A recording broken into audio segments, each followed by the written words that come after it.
Deputy O'Dea, how long you're do I sharing time. You have 2 minutes. 2 minutes. Well, first of all, I want to thank you, Ciarán Cawley, for allowing me to raise this very important topic.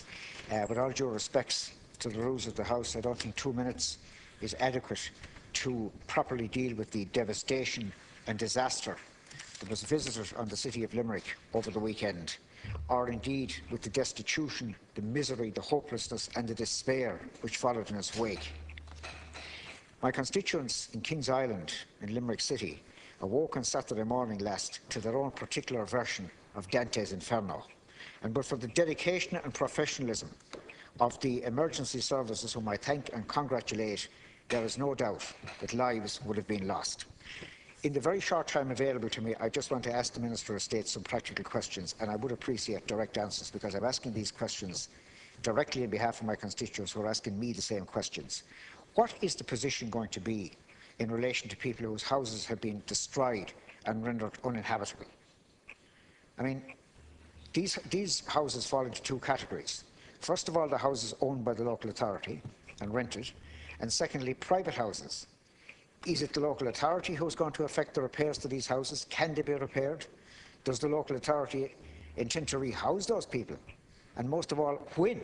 When is something going to happen in this regard? Can we have some sort of timetable for that? Because the Minister of State will be aware from his visit to Limerick yesterday, which I welcome, that many of those people have been put into facilities for the homeless, and many others have gone to live with their relatives.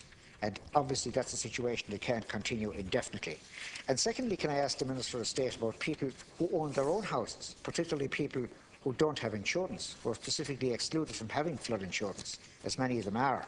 What is the position in that regard? The other thing I want to ask the Minister of State is, he will be aware that the lives of many people, the ordinary method of living of many people, has been grievously been disrupted by the events of the weekend. Some people, for example, have lost boilers, so there's no way of heating their houses. Some of them have lost fridges or freezers, there's no way of keeping food. Some of them have lost their cars.